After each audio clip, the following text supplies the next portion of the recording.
Hi everybody, and a warm welcome back to Maple Leaf Customs in Switzerland. I'm Andrew, and on the bench today is a unique casting that only comes from a local store chain called Müller in Germany. It's their in-house brand toy place, and I've got their 1:32 scale Audi RS5 DTM race car with all the bells and whistles. It's very securely packaged, as you can see. And it's got some good weight to it as well, a testament to the quality.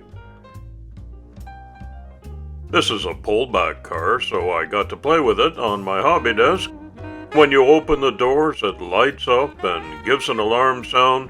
When you press down on the hood, it starts up and growls slow and deep like an Audi racer should. It's pretty cool.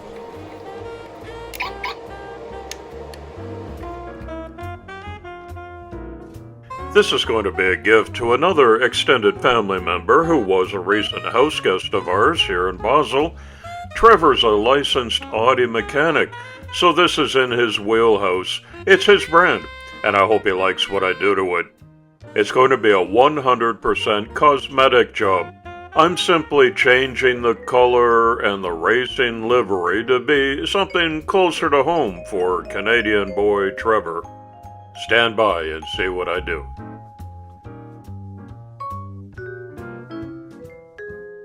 One of the clear advantages of working on the larger scale models is that there are many screws to attach the pieces, which makes disassembly a breeze and putting it back together at the end no problem at all.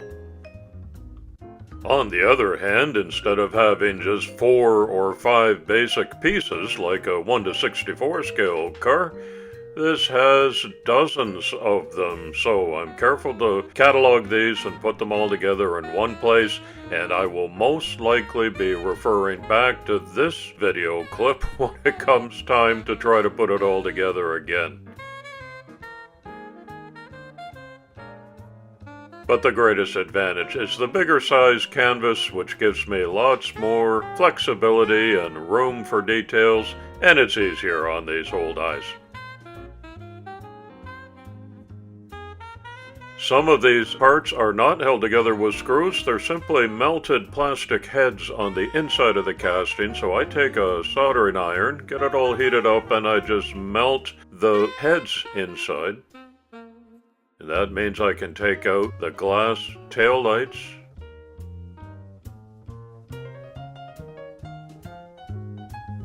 the roof antenna, a little bit of resin in the corners was holding the windshield in place. I'm not going to touch that. And the front grille pops off too.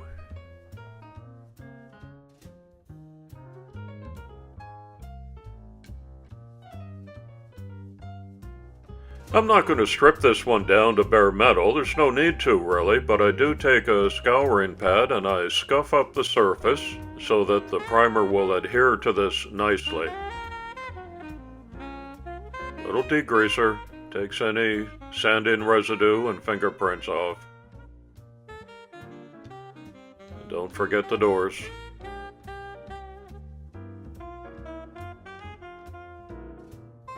I'm using a spray can for this large surface. Lightly spray it.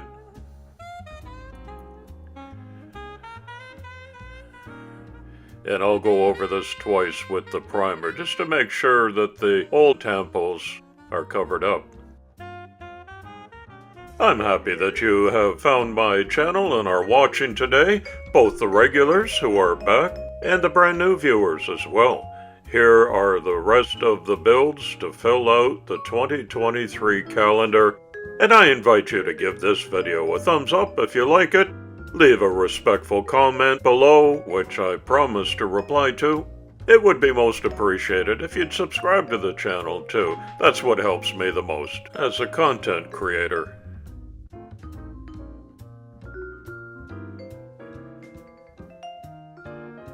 As reported, it's a cosmetic makeover today, so I'm masking off everything that I want to remain white as the base color, and anything that's exposed is going to get the high gloss red treatment. Like this. I wait about 10 minutes. The red paint is not thoroughly cured, it's tacky, and that's about the best time to remove the masking. A little bit of luck is involved and it came out very nicely. This is the next morning. It's been clear coated, so it's got a nice glossy shine. More masking. I shot the side skirts in high gloss black. And I did a little yellow hand brushing at the very front on the nose.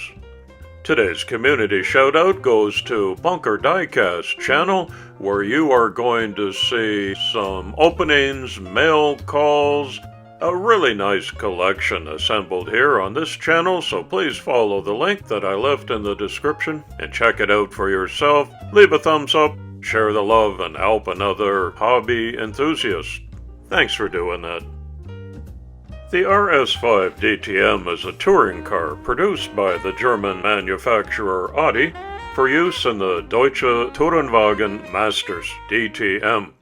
It was developed in 2011 and was raced in DTM seasons 2012 to 2018.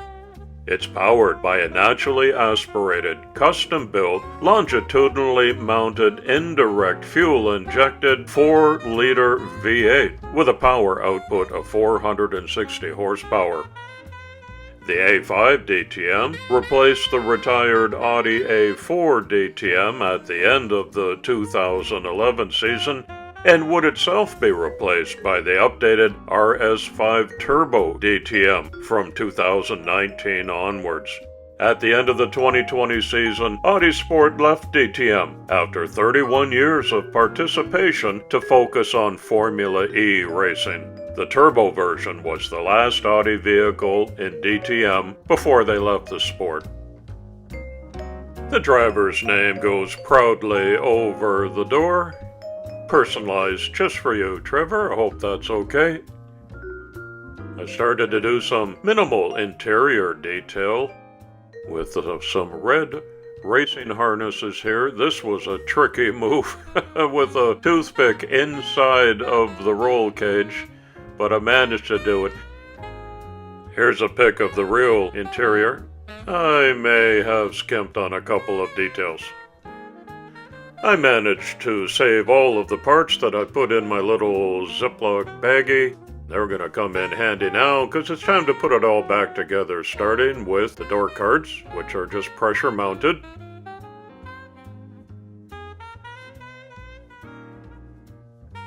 I didn't change the windshield because I had to save the number. You can't scrape them off without doing damage, so the cosmetic makeover is mostly accurate to the real race car and a little bit of freelancing.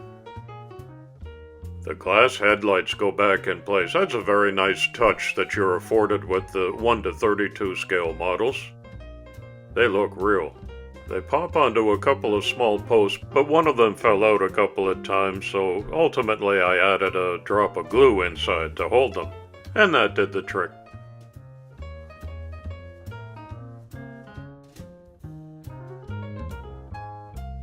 Same with the taillights.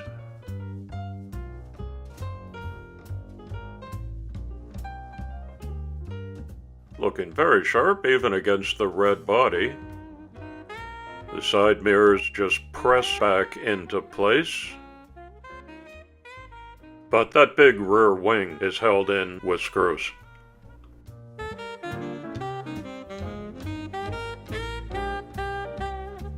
Right, let's have a closer look.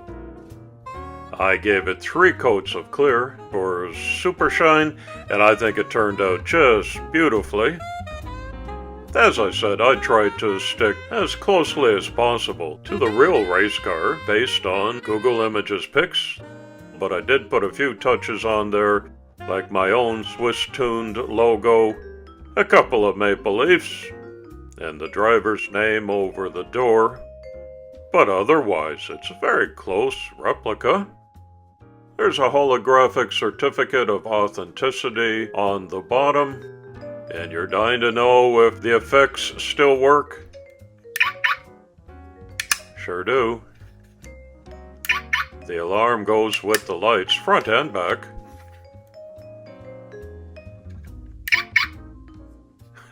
That's cool. And if you press down on the hood, it starts up and revs.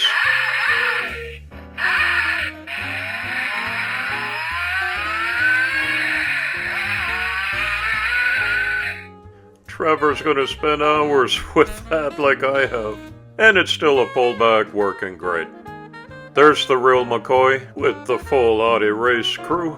Here's what I got from the Müller store. I really didn't care for in orange, but that's an authentic race livery.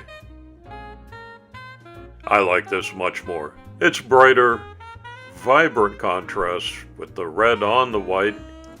Those are the original hand-cooked wheels. I had great fun making and applying the decals. I think it turned out wonderfully well. I hope you agree. I was careful to save the original packaging so that I could put the makeover model back inside for safe shipping to Canada, together with Haley's Porsche 911 Turbo and the mini unicorn that I did for her. I want to thank each of you for making another visit to Maple Leaf Customs channel today. I wish you a great weekend and invite you back soon and often. Drive carefully. It's coffee time.